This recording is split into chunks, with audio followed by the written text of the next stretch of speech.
Olá para você que me acompanha aqui no canal do meu tio Oscar. Hoje a gente vai avaliar a produção Rua 42 de 1933. O que acontece e como reagir quando uma grave crise social atinge uma população? Essa foi a pergunta que todos os grandes estúdios de Hollywood tiveram que responder no início da década de 1930. A quebra da Bolsa de Valores de Nova York, ainda no ano de 1929, fez aumentar e muito a pobreza e o desemprego nos Estados Unidos da América. Esse fenômeno ficou conhecido inclusive como a Grande Depressão. Como resposta a esse contexto, a maioria das produções cinematográficas daquela época tinha como objetivos o restabelecimento da autoestima da sociedade e também o fornecimento de entretenimento para as massas. Um dos gêneros mais bem-sucedidos nessa missão, sem dúvidas, foi o musical. Say, with your reputation... Do you ever try to cash a reputation at a bank? I'm in this for one reason only. Money. Money? You? Say, with all the hits you've had, you ought to be worth plenty. I ought to be, but I'm not. Did you ever hear of Wall Street? Rua 42 foi um dos musicais mais importantes desse período e por diversas razões. A primeira delas é justamente a desconstrução da ideia de que a Broadway seria uma ilha de riqueza e bonança, de que o glamour estaria orbitando o showbiz imune à Grande Depressão. A Broadway, até mais do que o cinema nessa época, era vista como o local da ostentação, e isso se desconectava com o público em geral, que estava passando dificuldades. Então o filme, logo no início, já desconstrói isso na apresentação do personagem principal. O espectador conhece um diretor de espetáculos chamado Julian Marsh, que se vê pressionado no limite de suas condições físicas para emplacar um sucesso nos palcos. Ele aposta muito dinheiro numa peça que, em tradução livre, se chamaria Garota Bonita. Desrespeita inclusive uma recomendação médica e transfere essa tensão em torno do sucesso à equipe e ao elenco, que precisam ensaiar exaustivamente até o dia da estreia. Isso faz com que o espectador se identifique imediatamente com aquele personagem. Além disso, o roteiro reforça os valores norte-americanos como o individualismo, o mérito e o progresso. Esse personagem protagonista masculino é interpretado aqui pelo ator Warner Baxter, que venceu o Oscar na temporada 1928/1929 pelo filme No Velho Arizona. Aqui eu diria que a história é muito bem conduzida sob o seu ponto de vista e isso ajuda muito no andamento das sequências. Tomorrow morning, we're going to start a show. We're going to rehearse for 5 weeks and we're going to open on scheduled time. And I mean scheduled time. You're going to work and sweat and work some more. You're going to work days and you're going to work nights and you're going to work between time when I think you need it. You're going to dance until your feet fall off. You're not able to stand up any longer. But 5 weeks from now, we're going to have a show. Uma segunda razão para o sucesso desse filme está na escalação de elenco, que é fresca e balanceada para contemplar diferentes personalidades e situações. Temos para começo de conversa a estrela já consagrada, mas em decadência na carreira, a Dorothy Brock, interpretada pela atriz Bebe Daniels e que é a protagonista dessa peça que está sendo montada. Como elementos secundários, mas sempre muito bem posicionados, a gente ainda tem Una Merkel e Toby Wing.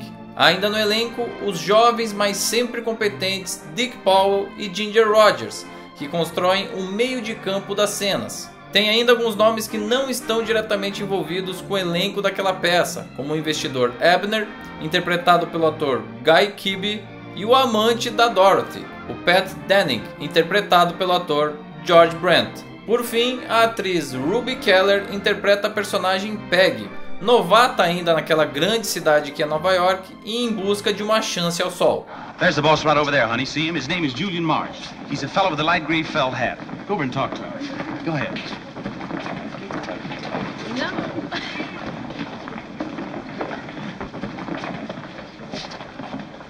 Quit shoving.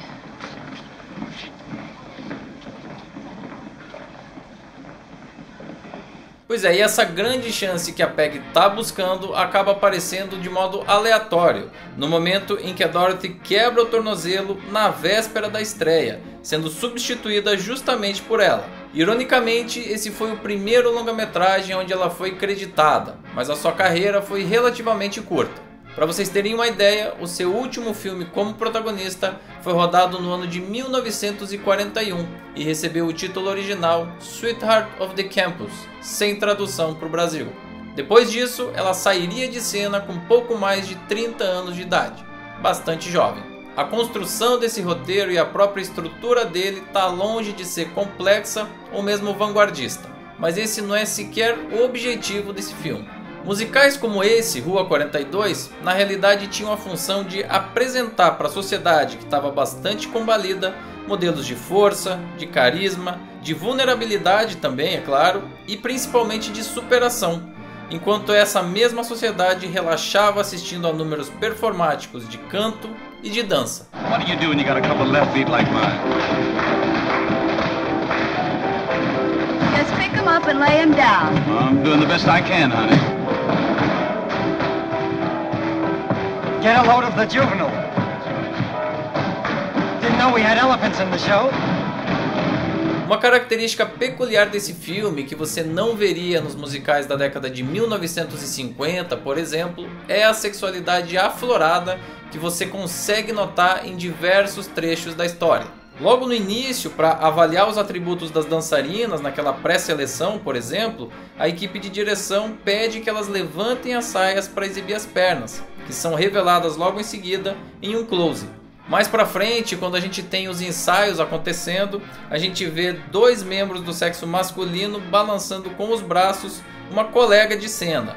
Nesse contexto, rola explicitamente uma mão boba. Quando as dançarinas estão prontas para entrar no palco, já no final, a gente tem um ângulo de câmera de baixo para cima, embaixo dos seus vestidos. Além disso, a sugestão sexual está abundante em vários diálogos. E o personagem interpretado pelo Guy Kibbe é um verdadeiro sugar daddy. Tudo isso, pessoal, só foi possível porque esse filme foi realizado antes da efetiva implementação do chamado Código de Produção, liderado por William Hays e por isso mesmo também chamado de Código Hays. Ele foi adotado pelos estúdios e inclusive apoiado pela academia poucos anos depois. Todo esse contexto sexualizado teria que ser eliminado ou então bastante diminuído nas novas versões. Por isso, cenas e situações que a gente vê nesse filme seriam quase impossíveis nos anos seguintes, como embriaguez, assédio moral e libertinagem. I got strength. I used to be the intercollegiate champion hop, skip, and jumper of our tower. Come on now. You better be, because here I come. Give the little boy a big hand. Right across your big mouth.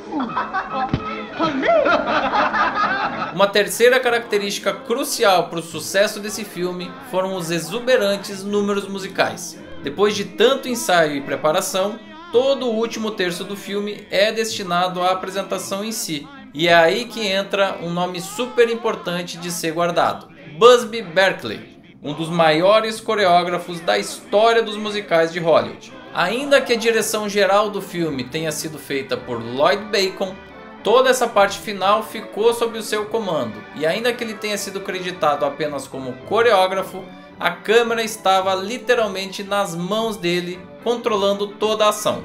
Todos os planos eram minuciosamente estudados por ele e a decupagem era feita a partir da sua visão da obra. Era quase como se os números musicais não tivessem a mínima interferência do diretor-geral.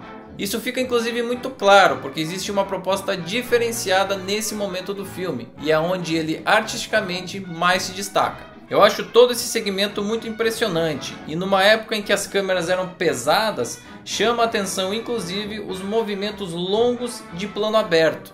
Fazer travelings, por exemplo, nesse período não era uma coisa trivial e inclusive a gente nota que balança bastante a câmera em algumas dessas tentativas. São 3 grandes números musicais apresentados nesse final. Shuffle of the Buffalo impressiona pelo tamanho do cenário que simula um trem, mas é mais comedido na coreografia.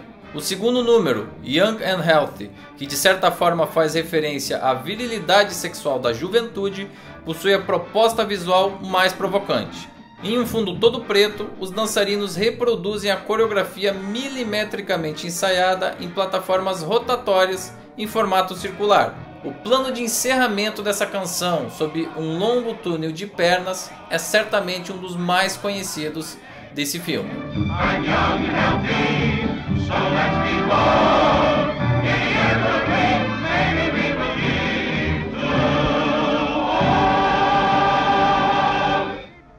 último número musical tem o mesmo título do filme e fecha a produção com chave de ouro por fazer uma ode à cidade de Nova York. Uma metrópole cheia, maluca, problemática, mas ao mesmo tempo apaixonante. Aqui eu diria que a grandiosidade e a quantidade de elementos se destaca, bem como a música em si. Além da dança, você tem veículos de cena, você tem animais, você tem grandes cenários e tudo isso converge para um grande finale. Ainda que do ponto de vista visual o segundo segmento seja mais inventivo, eu diria que esse é o mais completo do filme.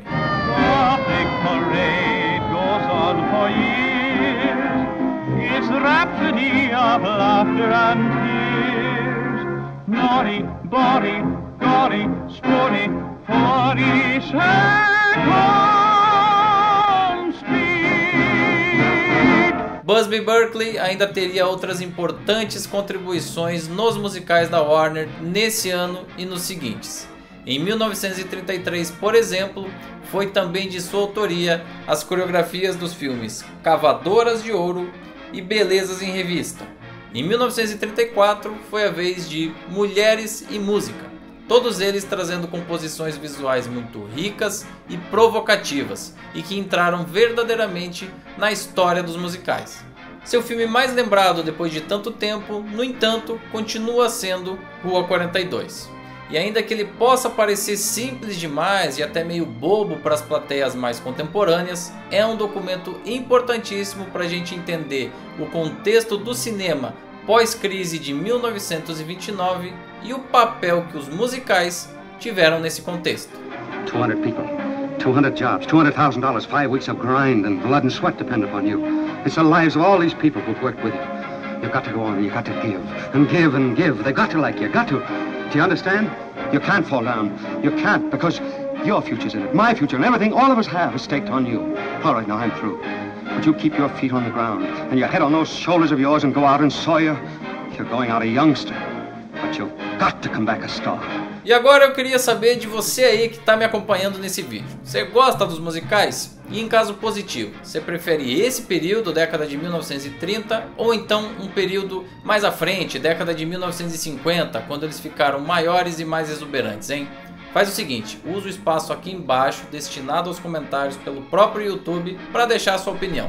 Também não esquece de curtir, compartilhar esse material, se inscrever no canal e principalmente ativar as notificações no sininho.